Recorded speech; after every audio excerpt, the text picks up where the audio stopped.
Hello and welcome to the Parent Survival Kit podcast from Surviving to Thriving in Your Household. My name is Gene Schwalen, and with me, as always, my beautiful bride, Dr. Sonia Schwalen, pediatric expert psychologist, nationally certified school psychologist. And we also have another guest, part two. We welcome Melissa Bloom. Thank you so much for coming on our show and being with us. Thank you for having me. So Melissa's been a part of the Next Step family for a long, long time, and she is doing her own thing now. So we're really proud of her and excited for all that she's doing. And today we want to talk about really more about eating habits in our children. So last episode we had Lisa on the show talking about more for parents and what we're doing, how things are caught and whatnot from our kids. So as a dad, I've got lots of questions for you. Mm-hmm. Number one. Let me just throw out there, Melissa Bloom is a registered dietitian, right? Yeah. I think Jean forgot to say that. Whoops. She's also that's why she's here, so we can pick her brain today. Yeah, and she's also. Why don't you tell us really quick a little bit about what you're doing right now? Yeah. So I am a registered dietitian, and I am in the writing field, considered to be an expert nutrition writer. So I'm doing writing and some editing, and I'm loving it because I get to know a lot of different things that I really didn't have time to research before, but now I have to.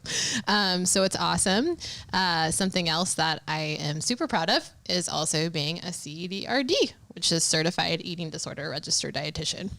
That is awesome. Well, congratulations on that. I know that's been here just recently over the last couple of months. And she's also a consultant and does a lot of great work in the dietary field. So we are really blessed to have you here. All right, so let's dive into some questions that parents have about their kids. I'm going to start off with the biggest one that we have usually that I hear about is picky eating.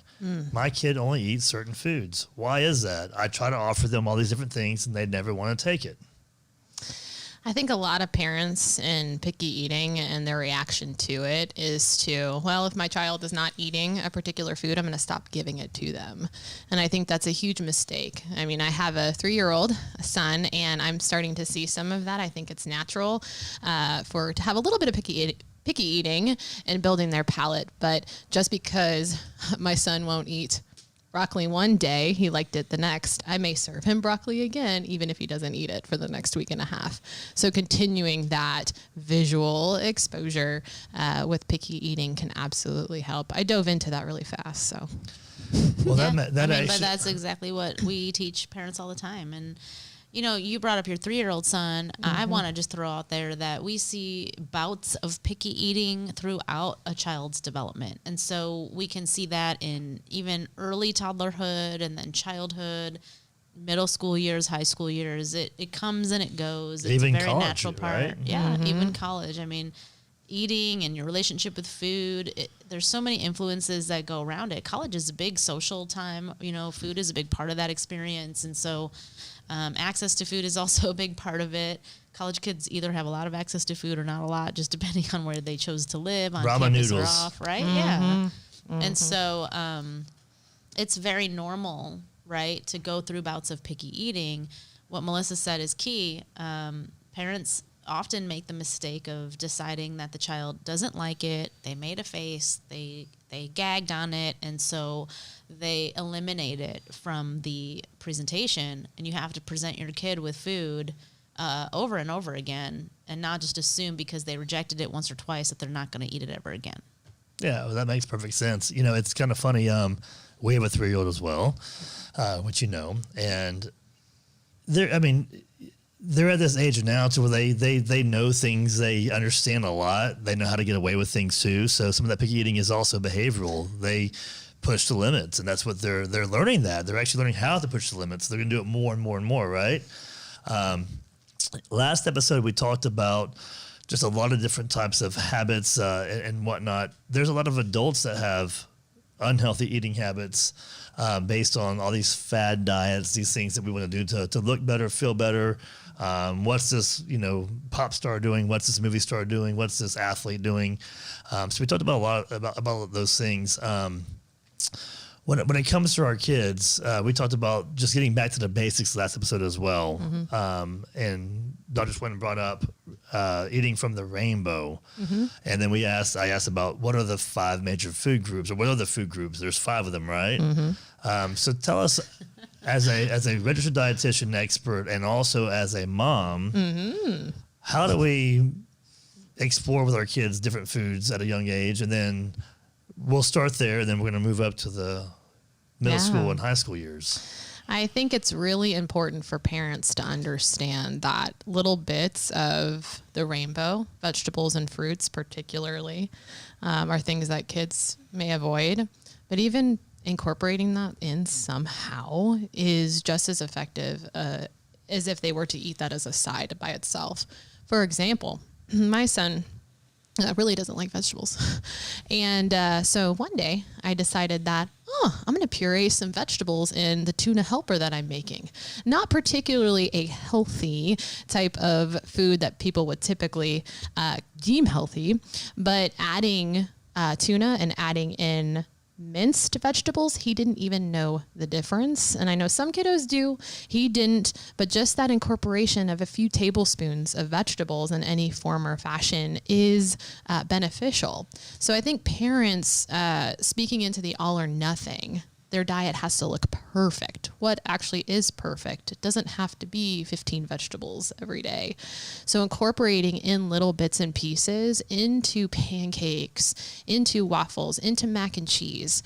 You really can't do a whole lot into chicken nuggets, but even having vegetable tater tots, things like that, but also then not pressuring them too much to consume things that they may not enjoy right now. And that's okay, because they will eventually find that food palette. There's not this need and this, oh my gosh, I'm doing wrong as a parent because my child won't eat vegetables. Okay, now I'm totally going to add to that, okay? Well, really quick, I want you to add to that, but it made me think of that new Whopper that's been out for a while now. What's it called? Impossible. The Impossible Whopper, the Magic Burger. Right? Because it's not meat. Because it's not meat. Yeah, it's plant-based. So what we're doing though with that recommendation, which I think it's a good recommendation. However, I want to add to it, okay? Because I treat ARFID, avoidant restricted food intake disorder, and that's an extreme of picky eating. It's to the point where parents even feel a sense of desperation just to get their child to eat, and so essentially, hiding vegetables in different forms of food, like the purees or the veggie nuggets or whatever, the tater tots, those are great ways of ensuring that your child can get nutrition from multiple sources and variety. And at the same time, right, you need to also present the food just as it is as well. Mm-hmm. They need that sensory experience. They need to see it multiple times. They need to understand that, like, you eat a full piece of broccoli and spinach and strawberry, mom or dad, and they need to see you eat that, because it's also very normal, right, to eat food in the normal form that it comes in at times. Mm-hmm. And so all variety of food presentation is extremely important. You don't want to just stick to one or the other. Yeah. Yeah, well, that's great advice. I mean, even with our 3-year-old, right now, he does not want to eat cheese whatsoever. He is just done with cheese. But yeah, just 2 weeks ago, we'd feed him a breakfast sandwich, and he would just eat the bread and the cheese melted on the bread itself, and not the egg or the sausage or anything else. And so he goes back and forth with things all the time, as you alluded to earlier. So variety and I guess consistently challenging our children. I love the puree and whatnot, blending in the vegetables. I think that's awesome. We do that with spaghetti quite a bit. I mean, we put zucchini and all types of spinach, all types of things. They haven't a clue. Yeah. And then even with our older kids, I mean, I make a big pot of chili or spaghetti sauce, and we have lots of vegetables cut up, and they're actually minced, so you can actually see them a little bit, but they're really finely chopped. So there's not as much texture that you actually see, but you can still see them and still feel some texture. Sure. Which I also think is important too. Yeah. All right. So when we have kids, so as a coach, I can remember I had a kid on my team one time, and his parents came to me to ask me for help, which I was like, I would love to help you in this area, but I really don't know. I used to think I was pretty savvy in the diet world and eating healthy, making sure I would get my proteins and even carbs and whatnot. And then what happened? You started hanging out with dietitians and it wrecked you. Yeah, well, one thing I've always known is that I've never been one to go on a diet. I mean, I know that I know when I eat more times a day, I actually lose weight. I lose inches. I mean, that's a given, hands down. I've seen it with me on multiple occasions. Yeah. So I don't really believe in like restricting or what do they call that? The Intermittent fasting. yeah, the fasting and whatnot. But this parent, so this kid I had on my team, he was one of our best players. He was a star, baseball and basketball, but he was a big kid. He's also one of our strongest kids because he also had a lot of weight behind him. But he would just eat all the time. We'd be in the dugout at a baseball game, and he'd be calling to his mom for hot dogs and nachos, and she would do it nonstop. And if she didn't do it, he would get really mad and upset. And there was this conflict. I mean, like literally conflict. And this is like starting at like 8, 9 years old. You know, as parents, how do we deal with something like that? Because I think there's a lot of that going on to where our kids are demanding sweets or demanding this or demanding that. And if we don't give it to them, there's a tantrum. There's other repercussions that do we want to deal with? Yeah. That's a really difficult question to answer. I feel like that could go down a bunch of different paths. But I feel like at the core of that, if your child is having issues like tantrums or getting upset because they didn't have a particular food available for them, or mom or dad wouldn't get that food for them, I feel like they probably need to explore their relationship with food. And then the examples that parents provide for them as well. Do mom and dad get upset when foods are not there that they want in that moment? And practicing flexibility and knowing that it's okay if we don't have a particular food that we're demanding, we can have that at another time. On the flip side of that, also not shaming kiddos around food. So with what they want to eat, not saying that's bad or you're bad for having that or that won't help you perform. That's really important in talking about food from a more neutral standpoint. But to me, that situation and that scenario really needs the intervention, if you will, of a registered dietitian and a therapist.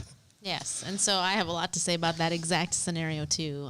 Well, I like what you said about like not shaming and not making it about the food, because it's really not about the food, right? I mean, right. Thank you. It's not about the food, and so there's a lot of dynamics that are playing out there. There's, you know, the parent-child relationship issue. Where is the authority in that relationship?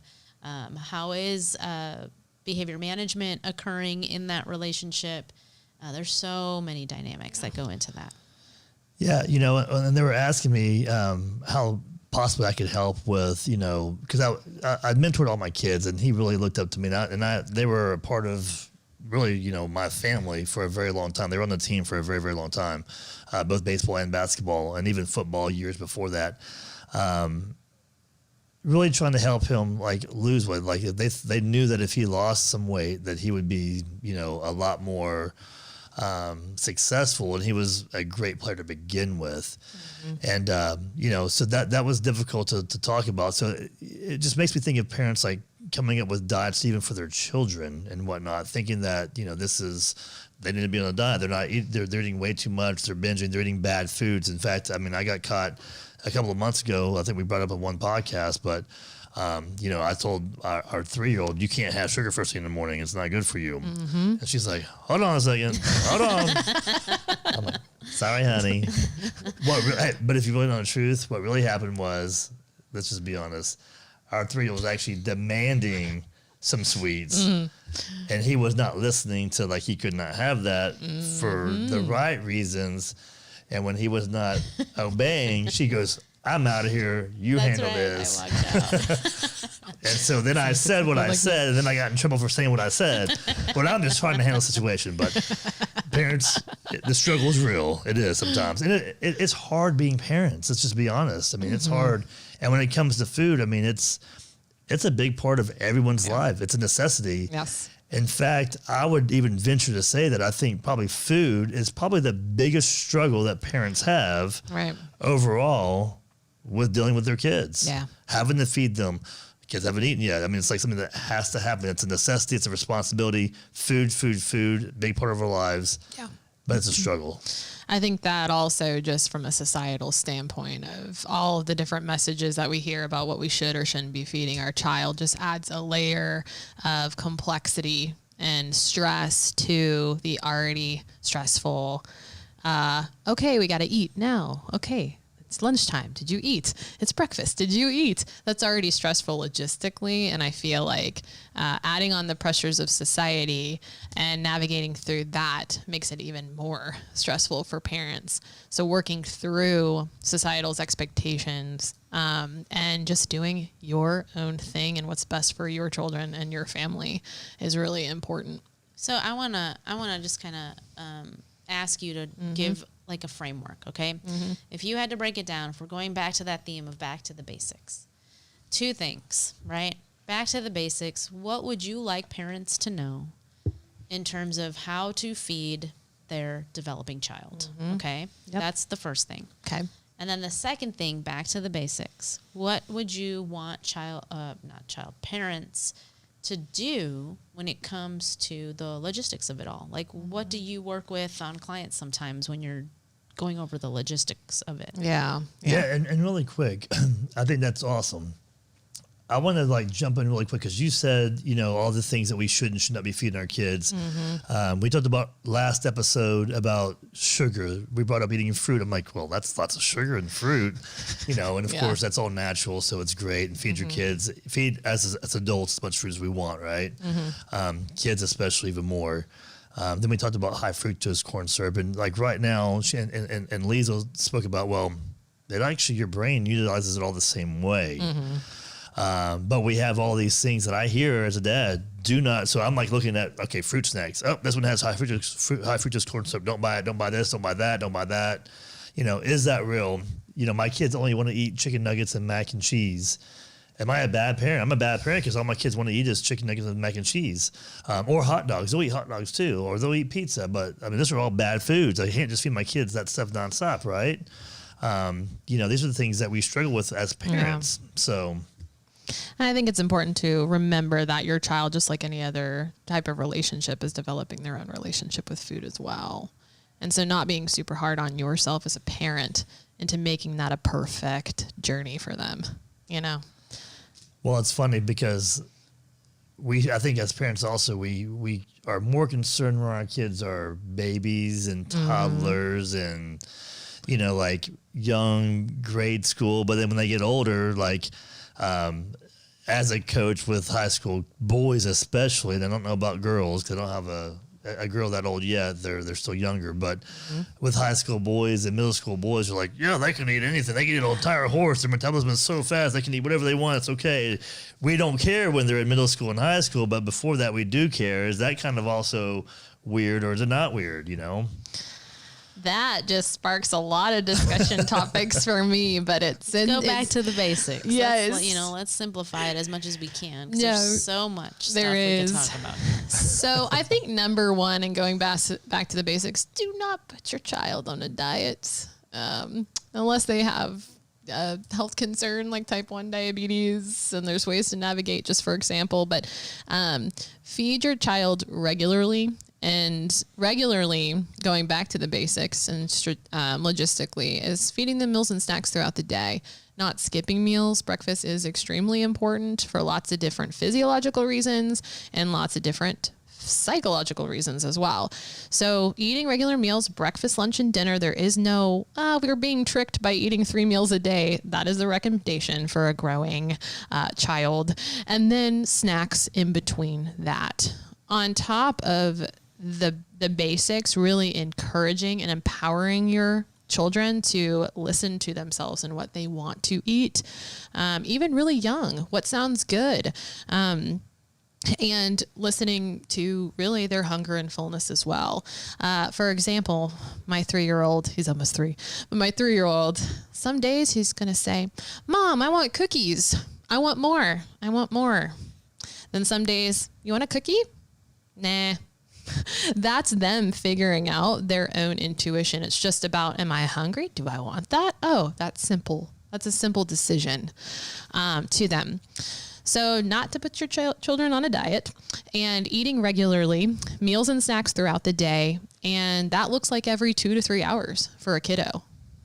Really. And if your kiddos are involved in activities, that may even look more than that. That may even look like fluids in addition, with calories and energy and carbs and proteins and fats, in addition to snacks and meals throughout the day. Now, I want to add to what you just said. You know, kids are trying to figure out their own intuition. And so it's also important to not force them to finish everything on their plate. Yes. And when they're ready to get up from the table, right? Well, first of all, that implies your kids are eating at a table. And that's the psychologist in me. I'm going to be all over that one and say, you know, kids need to be seated and at a table or in a specific spot every time they eat. Yes. They need to associate that with eating, because if you let them get up and play and come back and take a few more bites, it's setting them up for just really bad habits and poor discipline later on in life. It also, as my husband over here would say, creates a lot more mess for us to clean up, right? But sometimes you have to pick your battles too. Right. Yeah. There's balance with everything, but not forcing your child to take their last bites. Letting their child honor their body. Yes. Right. Yes. Eat up until they don't feel like eating anymore, Right. and being okay with that. Yes. And moms and dads, they worry all the time that their child is not getting enough. This goes on as early as like, you know, the nursing relationship or the relationship is how many ounces did they get, and are they, you know, getting enough? And that's our own anxiety as parents. Our children are born with the natural ability to self-regulate and to understand when they're hungry and when they're full. And if we interfere with those processes, it can really set them up for a lot of difficulty later on in life. Absolutely. Yeah, and we've talked about that before. I mean, even like with, you know, one more bite, right? Or here's the airplane, or You know? Yeah. And I grew up with that, and I was doing that to my kids. I'm like, you know, what are you talking about? This is actually cool, you know. But from what we have learned is that we're teaching our kids to not listen to their brain, Right. and that causes lifelong problems, or it can if we don't stop that. And I grew up also cleaning my plate. If I didn't clean my plate, I might be in trouble. Yes. Or, you know, if and there's a funny story that my dad loves to tell whenever we're around at certain times about if someone doesn't clean their plate, you know, during the holidays or whatnot. Yeah, we used to go on these vacations and whatnot, and Gene would always order way more than his eyes were way bigger than his mouth was and his stomach was and whatnot. And, you know, I said, we're going to sit here until you eat all of it. And then my dad would go to the bathroom, and I literally would take the food or whatever else. And usually it's like McDonald's or some fast food to begin with. And I'd wrap it all up and I'd throw it underneath the table real quick, thinking I'm being slick. I'm probably, 7, 8 years old, and I'm not very slick, so my dad already knew better. So he'd come back and he said, oh, what's under this table? Well, you're still going to eat this, and we're going to save this for you. And, of course, he never did make me eat it, you know, but it was the whole concept about cleaning your plate and this and that and all these things that have been drilled in my head. And Yes. so I drill those in my kid's head, and it's a big issue, you know. Yes. So, what about logistics? What would you say about that? Logistics, I mean, to add on to what you were saying about eating at a table, creating an environment that is conducive to setting aside time. Now, I think what I'm thinking is parents are like, well, we are never at home for meals and snacks. So eating, you know, on the go, that is something that's realistic in our society now with family and all that we have to do. So it's not going to look like eating at a table for all meals and snacks, but when you can do that, not in front of the TV, not with a TV dinner, little plate thing, not watching whatever is popular now, Paw Patrol, or I don't know. Yeah. No tablet, no devices. Yeah, because that really interferes with what Jean and Dr. Schwalen were saying, and tuning into your natural body's cues and teaching your children that their body is their own best advocate. Logistically, a lot of the times too, in planning for and prepping for meals and snacks at home, really asking your child what they would like to have for snacks and creating those options at home, but then planning tentatively for meals throughout the week so that you can support your children meeting their nutritional needs as well. So Other things that parents can do if parents are on the go and they usually forget to, oh my gosh, my child needs a snack, or they're asking me for a snack, I forgot a snack. Having timers on your phones, having a schedule, something to just remind you and prompt you to ask your child about. Yeah. Okay. Yeah. Well, our 3-year-old, his nickname is Captain Snacks Oh my gosh. because, Sounds like a cereal. well, and it should be, and he would have he'd have this costume on and this cape and whatever else too. And this has been a battle, or not now, but it used to be a battle because of how I grew up. Again, I'm only going by what I was taught when I learned from my parents. I don't know any better. I mean, there's Right. all these books out here, but these all books say different things and whatnot. And, our 3-year-old, at 1 and even 1.5 and 2, he was eating like a big variety of meals, but he'd only eat like a few things here and there, very little, and then he'd run off. Yep. And then like 10 minutes later, 15 minutes later, he's coming, I'm hungry, but he didn't want what was still on his plate. He wanted something else. I'm like, no, you got to clean your plate, man. That's how I grew up. Yep. But he'd want something different. So, and that's one good thing, I guess, about the variety. But when it comes to snacks, you talk about on the go. If we're on the go, there's no way our kids are getting fruits and vegetables, really. I mean, unless we go to Chick-fil-A, instead of getting the fries, we're getting the fruit cup for the kids. And how often does that really happen? I mean, us as parents, we want the fries, so the kids are getting the fries too. They're seeing us eat the fries. Right. They're not eating the fruit. If we're not eating the fruit, I mean, how do we try to be more intentional, or can we, or do we, or does it even really matter? I mean, does it matter that they're just eating? Sure. I think, yes, it matters that they're just eating. So snacks or meals don't have to look perfect with fruits and vegetables. But I also think that expanding your ideas as a parent too, and what actually is a fruit. So looking at things like trail mixes, those have fruit in them. Dried fruit, cranberries, dried mangoes, dried bananas, things like that that are non-perishable that can be put into snack packs. Also, there's some other creative ways now with like Go-Go squeezes that are super popular that actually do have pureed vegetables and fruits in them, depending upon what your child likes the taste of. So you can get creative with those snacks. But at the end of the day too, it's okay if your child consumes a granola bar. It's okay if they have fries. It's okay if they have a piece of chocolate. It's okay that they have those things. Not every meal and snack has to look perfect. Well, I just want to say French fries are potatoes. Potatoes. I love potatoes. It's potatoes. It's a vegetable. It is technically a vegetable. Yeah. Well, and when you say like these purees and whatnot, I mean, it does have the different flavors that they actually need. And one thing that I actually doing some research, something I saw was, and parents are going to hate me for saying this because it's usually a big, huge struggle, and we do it quite a bit, and we make it fun. Dr. Swen has become a pro with this, but taking the kids to the grocery store, letting them experience, Yes. touch, feel, see all these different foods, fruits, vegetables, and whatnot. That actually, from what I understand, correct me if I'm wrong, can actually have a very positive impact on the relationship with food. Absolutely. I mean, exploring that, but even taking that to the next level of them going to the grocery store with you and experiencing that, even though they may not know what's going on to its full extent, that is a skill set that a lot of people don't learn. So it's the same with meal prep and meal cooking and planning and going grocery shopping for those things. A lot of people aren't taught how to do that. So they feel kind of helpless and they put themselves down because it's something as we expect to be able to just do so well. But it's not that. It has to be taught. So even on top of like the textural and going and exploring and feeling and looking at different types of foods, I think it also helps prepare them to be functioning adults too in the grocery store. Well, and I want to add to that, we've seen adult clients who never have had those experiences where they maybe accompany their parent to a grocery store or whatever, and they get extremely overwhelmed when they enter a grocery store.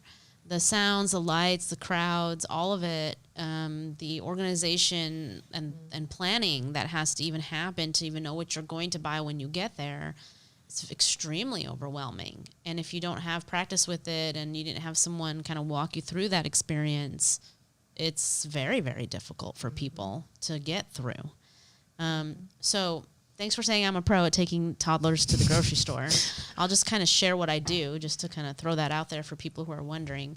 And by the way, it is okay to do this, I promise. At least I think it is. You may have to give an extra like $15 tip to the person at the register, but I literally put both kids in the cart, right, and buckle them in so they don't fall out. Push them around and let them name. I mean, our older toddler, because we have 2 toddlers, our older one will name the things he sees, gets excited about what he's looking at. I'll let him touch, different fruits or vegetables that I'm choosing. We talk about bruised fruits and vegetables now. We talk about things that might look rotten. We talk about moldy stuff whenever we see it on the shelf. Unfortunately, that's still happening at grocery stores. And then I will let them, choose whatever they want. We open it and they eat it while we're shopping. All and kinds then, of of course, things. we pay for it, right? But it's an experience. We're surrounded by food. They're eating the food. We're talking about the food. They're starting to understand, that we have to buy certain things in order to have them in our house. And I want to throw something out there really quick. Even like the fruit or the grapes or things that, oh my gosh, you can't eat that. It's not washed yet. I mean, yes, our kids do eat that stuff, and there's an old famous saying, God made dirt and dirt don't hurt. So it builds their immune system. So speaking of these types of things and this dirt and whatnot, Don't go home and eat dirt. Oh my Disclaimer. gosh, what is happening right now? so speaking of these vegetables and all these things, there's a big, huge movement that's been going on for a while now, but should we be eating all organic or does it really matter? No, you don't have to eat organic. That's the basic, like at the core of what I could explain around all of that. Organic foods does not mean that they are healthier. There's a lot of controversy over organic practices, just like there are in a lot of different food realms. But long story short, you do not have to purchase organic. You do not have to spend more money to get the same nutritional value at its core of each food. So I'm glad you asked that question, because I do get that question too of like, well, so does the pesticides seep through the skin of the fruit? And what if I get organic? Will that not do that? No, just because it's organic doesn't mean that they don't use pesticides. So there's a lot of education that if you do want to explore organic produce or organic foods, that you need to really do before making an informed decision. But at the end of the day, it really doesn't matter. Okay. Bummer. Well, and I've heard some of each side also, like, don't buy organic bananas or avocados because they have a shell or outer skin or whatnot, but things that you may be eating the actual skin itself, maybe you don't want to buy that unless it's organic.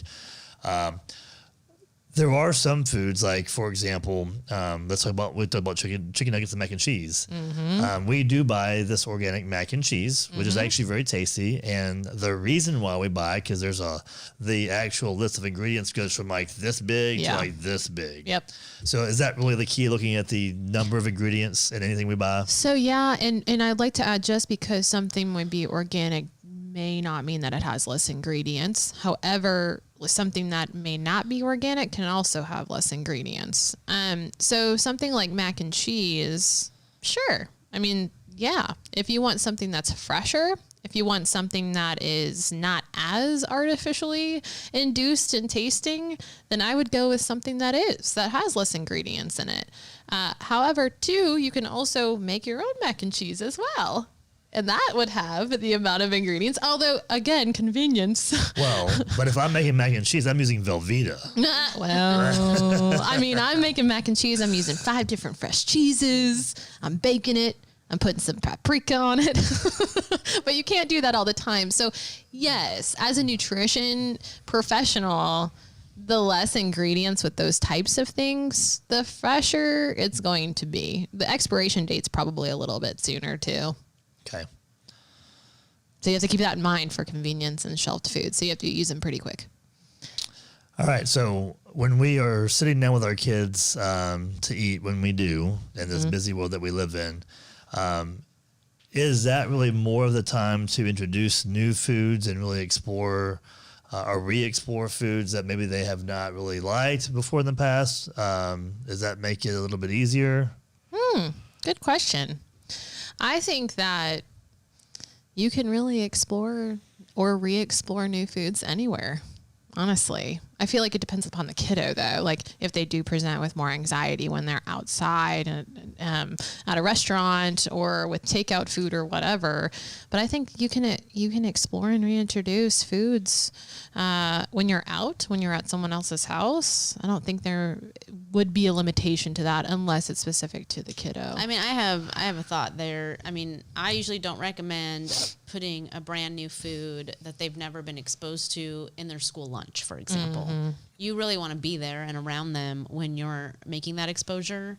You want them to see you eat it. You want them to see it being enjoyed in a social setting as a part of a normal situation, not exposing it to them when you're not really around to help them through it.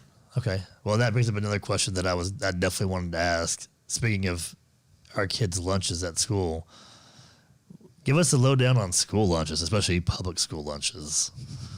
Good, bad, doesn't matter. I mean, I feel like a combination of both home lunches and school lunches is awesome. I think doing what you can do as a parent, what you're doing your best every day. If you pack lunches, you pack lunches. If you don't, that's okay too. Your child's still getting nourishment. I will say that school lunches do have to, and I sigh here because there's a lot of political things on that, but changing, like they have to meet certain food groups and expectations as well. So there are dietitians who do that specifically.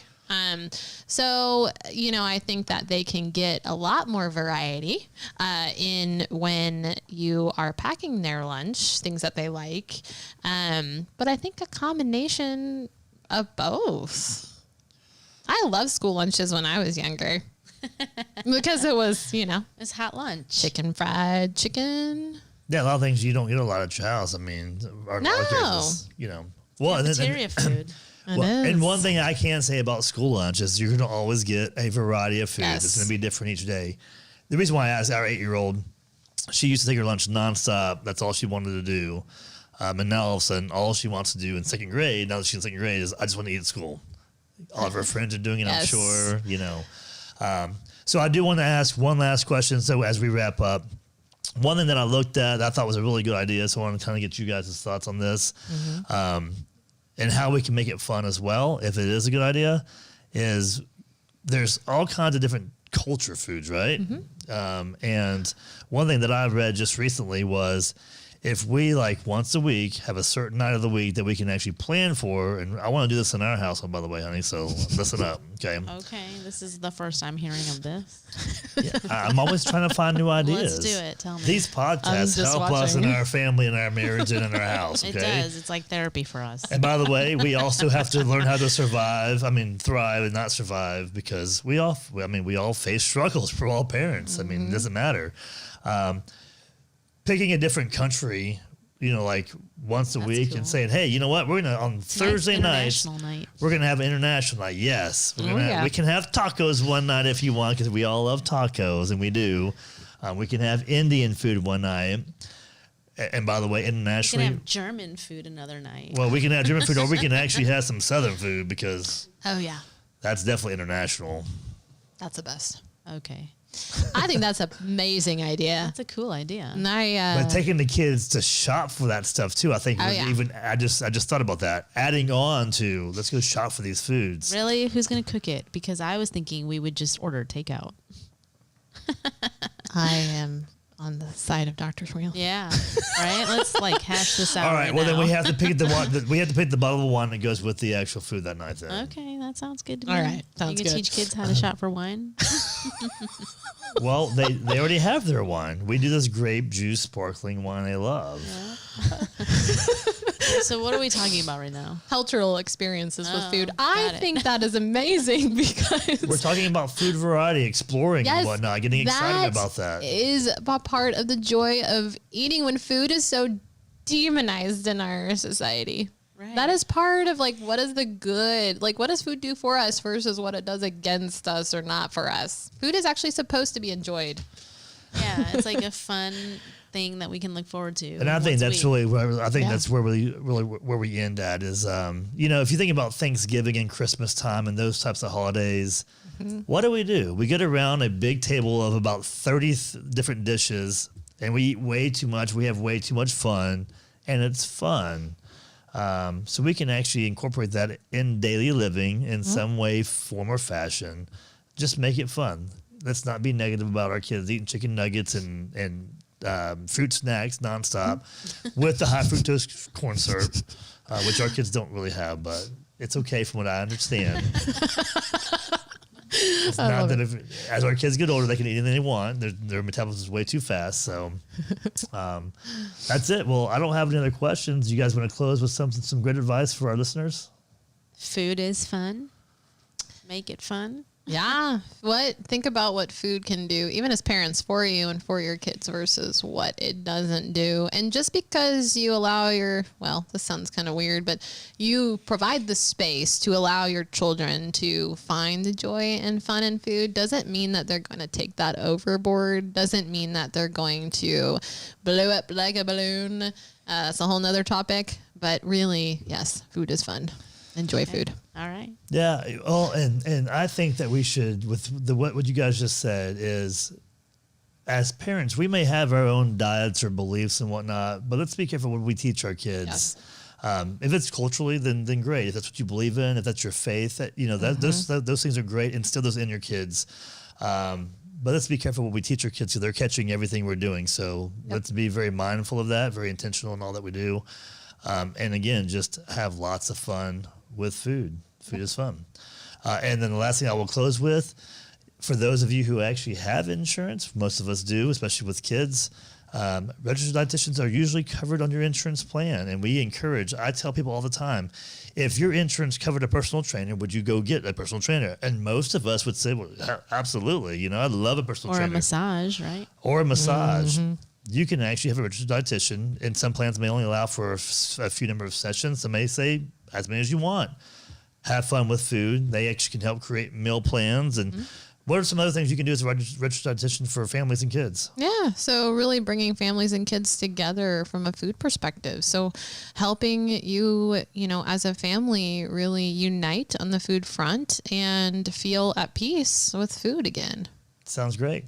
Well, you've got it. Food is fun. Thank you for joining the Parent Survival Kit podcast from surviving to thriving in your household. And we look forward to seeing you next week. Thanks so much.